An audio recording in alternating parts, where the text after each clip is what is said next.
मी महादेव लिंबाजी गालफाडी, आरक्षण बचाव समिती प्रमुख प्रवक्ता। मी जे आरक्षण उपवर्गीकरण आहे त्या संदर्भात माझे मुद्दे काहीतरी वैयक्तिक मांडण्यासाठी आपल्या समोर आले। समाज बांधवांनो,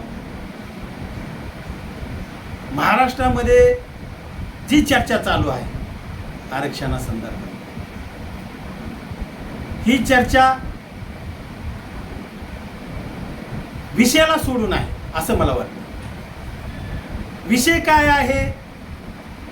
मातंग समाज म्हणतो की उपवर्गीकरण झालं पाहिजे, बौद्ध समाज म्हणतो की उपवर्गीकरण नाही झालं पाहिजे, तिथपर्यंत ठीक।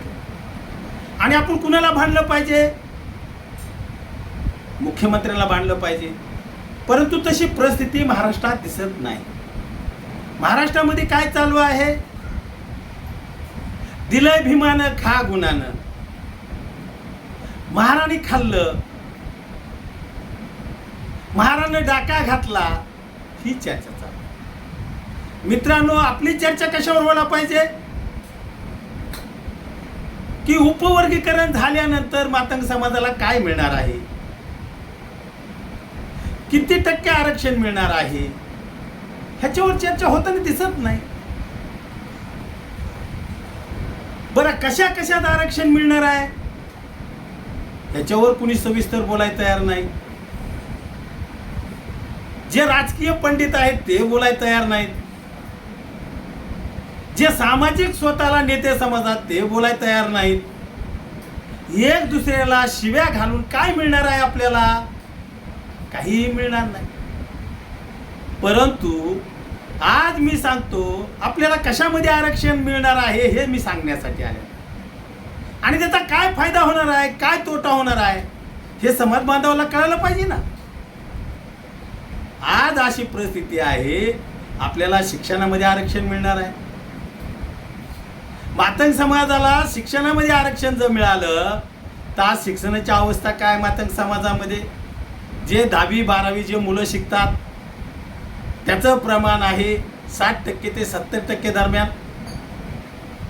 त्याच्यानंतर पुढे गेल्यानंतर जो ग्रॅज्युएशन मुलगा करतो किंवा पदवीधर होतो त्याचं प्रमाण 10% आहे।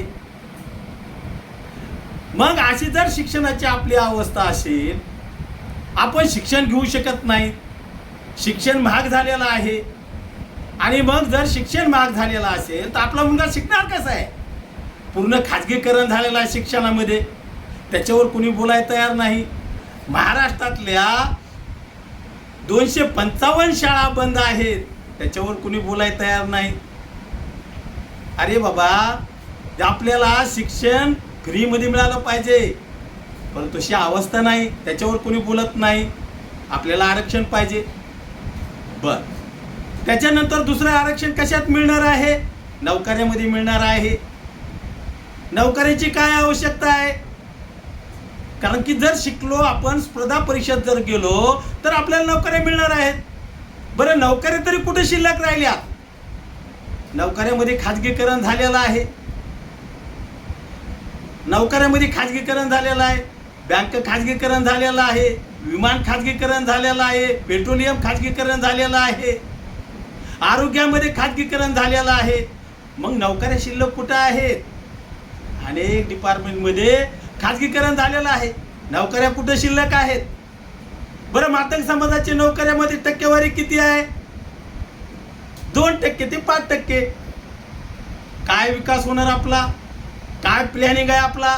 ह्याच्यावर कोणी बोलायला तयार नाही। बर, तिसरं कशामध्ये आरक्षण मिळणार आहे आपल्याला? तिसरं आरक्षण आहे राजकीय आरक्षण।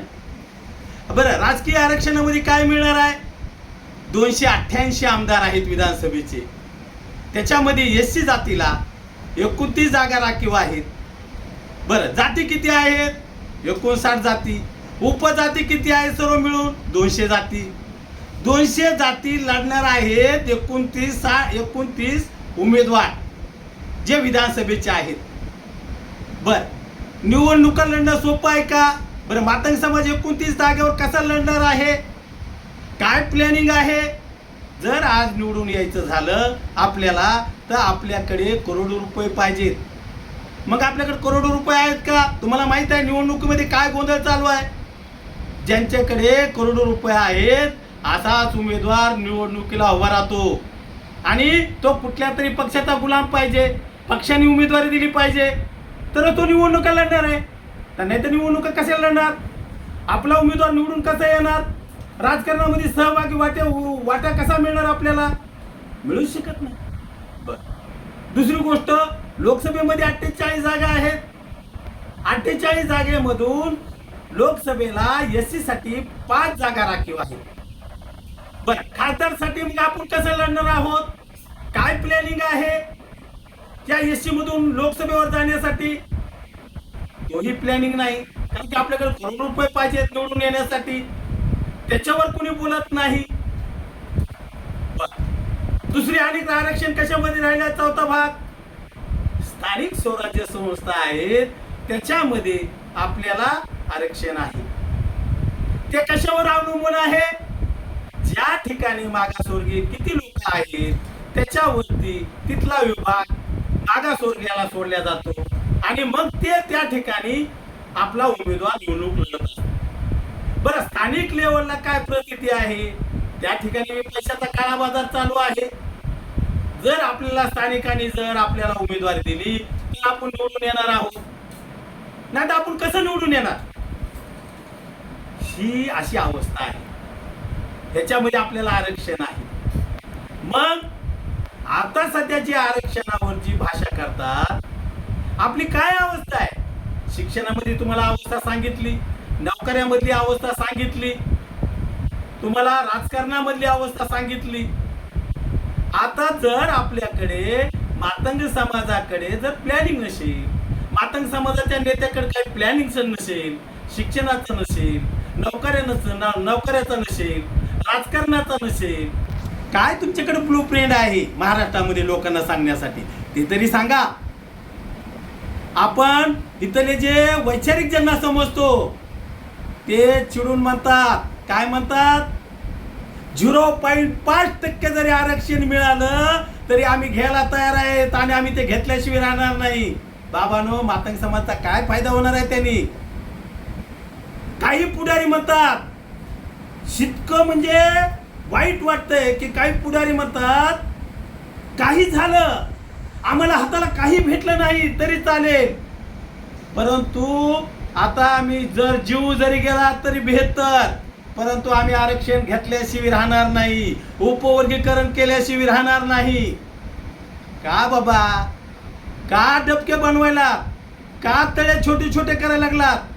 माझं म्हणणं आहे जे 13% आरक्षण आहे 13%चं 20% आरक्षण कसं होईल आणि त्या अरबी समुद्रात आपल्याला कसं पोहता येईल, कसं स्पर्धा परीक्षामध्ये आपण टिकून आरक्षण मोठ्या प्रमाणात आपल्या समाजाच्या पोरांना सुशिक्षित करून स्पर्धेमध्ये उतरता येईल, ही भूमिका घेऊन महाराष्ट्रात आपण गेलो पाहिजेत. आम्ही आरक्षण बचाव समिती जी निर्माण केलेली आहे ती महाराणा सपोर्ट करण्यासाठी नाही, हे लक्षात घ्या. मातंग समाजाचा विकास कशात आहे, मातंग समाजाचं भलं कशात आहे, मातंग समाजाला कसं विकासाच्या मुख्य प्रवाहात जायचं आहे हे सांगण्यासाठी आम्ही आज महाराष्ट्रामध्ये काम करतो. आणि अनेक सुशिक्षित लोक, अनेक वैचारिक लोक, अनेक बुद्धिजीवी लोक आमच्या हाकेला वो देऊन आमच्या सोबत काम करत आहेत. म्हणून मी मित्रांनो आपल्याला नम्र विनंती करतो की सत्याची खास धरा, सत्याशिवाय शानपण नाही. म्हणून आपल्याला विनंती करतो की यापुढे आपल्याला समाजात सत्य काय हे सांगावं लागेल. म्हणून मी या ठिकाणी थांबतो. जय लहूजी, जय भीम, जय रोहिदास आणि जय शिवाजी. ओके, धन्यवाद.